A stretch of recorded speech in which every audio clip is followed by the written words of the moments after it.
Hello students, welcome to Tarinder classes. बेटा आज हम बात करेंगे एक्सरसाइज 1.1 क्वेश्चन नंबर 6 की।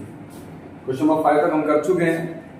क्वेश्चन नंबर 6 है आपका, explain why 7 into 11 into 13 plus 13 and 7 into 6 into 5 into 4 into 3 into 2 into 1 plus 5 are composite numbers। आपको बताना है कि ये और ये आपके कंपोजिट नंबर्स क्यों हैं। देखो बेटा, इसका क्या आंसर होगा। 7 into 11 into 13 plus 13 की अगर बात करें बेटा, तो देखो ये तीनों टर्म्स आपस में मल्टीप्लाई कर रहे हैं, ये सिंगल टर्म है, फिर बीच में प्लस है बेटा, यहाँ पर है 13।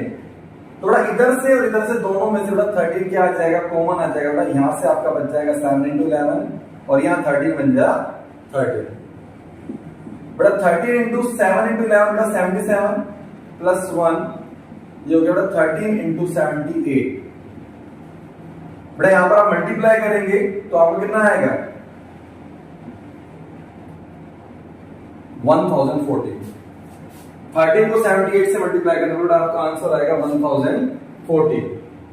और बेटा 1014 आप नोटिस कीजिए बेटा, 13 और 78 को मल्टीप्लाई करने से फाइंड आउट हुआ है। दैट मींस ये 1014 बेटा 13 से भी डिवाइड होगा और 78 से भी डिवाइड होगा, ऑब्वियस सी बात है।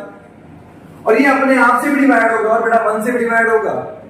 तो बेटा यहां ध्यान दो, कंपोजिट नंबर्स की अगर बात करो, कंपोजिट नंबर होते क्या है कि ऐसे नंबर जिनके मोर देन 2 फैक्टर्स होते हैं। यहां साफ साफ दिख रहा है कि 1014 के 2 फैक्टर्स 13 और 78 तो है ही है, साथ में 1014 खुद का फैक्टर है और साथ में बेटा 1 तो सबका फैक्टर होता है। तो यहां साफ साफ विजिबल हो रहा है कि इस 1014 के मोर देन 2 फैक्टर्स है।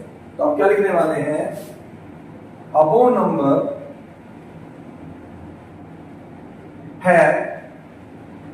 has more than 2 factors, so it is a composite number। कि जो ऊपर आपका नंबर दे रखा है इसके क्या है, 2 से ज्यादा फैक्टर्स हैं, that's why it is a composite number। Now second part, अगर हम सेकंड पार्ट की बात करते हैं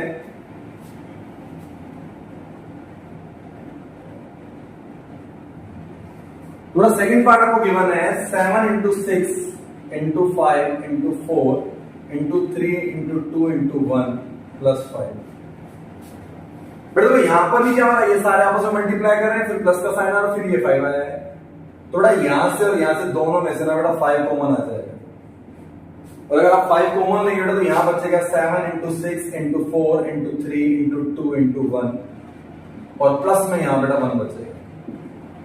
बेटा 5 इंटू इन सबको आप जब मल्टीप्लाई करेंगे बेटा तो आपको मल्टीप्लाई करने पर आएगा 1008 और ये प्लस में 1, बेटा ये हो जाएगा 5 इंटू 1009 और जब आप इसे मल्टीप्लाई करेंगे तो बेटा आपका आएगा 5045।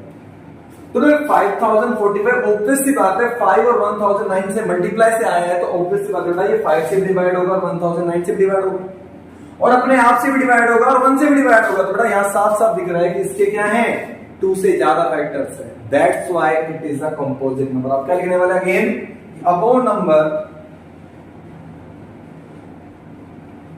has more than 2 factors, so it is a composite number। और बेटा यही हमें क्या करना था, प्रूव करना था कि भाई ये कंपोजिट नंबर क्यों है। That is your answer. तो 7 आपका कह रहा है कि there is a circular path around a sports field. Sonia takes 18 minutes to drive 1 round of the field while Ravi takes 12 minutes for the same.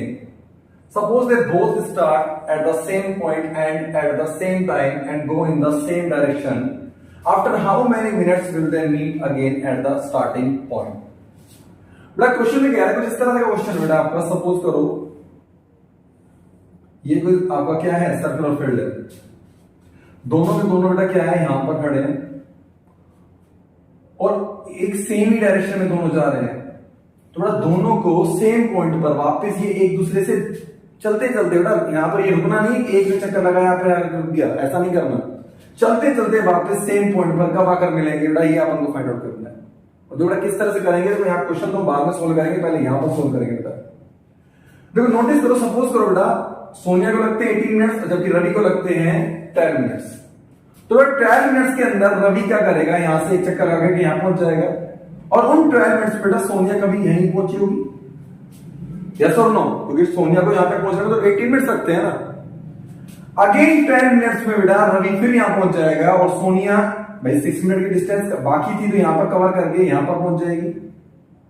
और अगले राउंड में यानी कि अगले 12 मिनट्स में बेटा रवि फिर यहां पहुंच जाएगा, और अब की बार बेटा क्योंकि इसने 6 मिनट की डिस्टेंस को कवर कर लिया है, तो अब की बार 12 मिनट में बेटा ये भी यहां पर पहुंच जाएगी। तो हमने क्या देखा कि रवि के 3 राउंड हो गए और सोनिया के 2 राउंड हुए, बट दोनों को टाइम लग रहा है 36 मिनट। तो इसका मतलब ये हुआ कि बेटा दोनों के दोनों वापस इसी पॉइंट पर 36 मिनट के बाद एक दूसरे से मिलेंगे जल्दी। तो यहां पर देखो, इसको हम लिखेंगे कैसे, इसको शो कैसे करेंगे, आपको आंसर वापस सोल्यूशन किस तरह से करना है आपको, आप लिखेंगे time taken by Sonia to drive 1 round is equals to 18 minute. Time taken by Ravi to drive 1 round is equals to 12 minute. To find out the time after they will meet again at starting point, we have to find out LCM of 18 and 12। बेटा हमें क्या करना होगा, 18 और 12 का LCM add करो। बेटा देखो 18 का अगर हम फैक्टराइज करेंगे तो 2 से डिवाइड होगा 9 टाइम, 3 से डिवाइड होगा 3 टाइम, और 3 से डिवाइड होगा 1 टाइम। 12 को फैक्टराइज करेंगे बेटा, 12 को फैक्टराइज करेंगे 2 से डिवाइड करेंगे 6 टाइम, 2 से डिवाइड करेंगे 3 टाइम, और 3 से जाएगा बेटा ये 1 टाइम। थोड़ा 18 को फैक्टराइज करने पर आया आपका 2 इंटू 3 इंटू 3, जबकि 12 को फैक्टराइज करने पर आया 2 इंटू 2 इंटू 3। थोड़ा अगर मैं एलसीएम की बात करूं, मैंने आपको कहा था जो ज्यादा बार आ रहा है, सपोज करो 2 यहाँ 1 टाइम आ रहा है, यहाँ 2 टाइम आ रहा है, तो अपन को बेटा 2 टाइम लेना है। 3 की बात करो, 3 यहाँ 2 टाइम आ रहा है, जबकि यहाँ 1 टाइम आ रहा है, तो बेटा अपन को 2 टाइम लेना है। बेटा ये हो गया आपका आंसर 3 3 जा 9, 9 2 जा 18, और 18 2 जा 36। तो बेटा इसका मतलब after 36 minute they will meet again. बेटा बात यहाँ आंसर की नहीं है, बात यहाँ समझने की कि 36 आया कैसे। मैंने आपको पूरी कोशिश करी समझाने की 36 हमारा आंसर क्यों आया है, that is your answer. Note down कर लीजिएगा।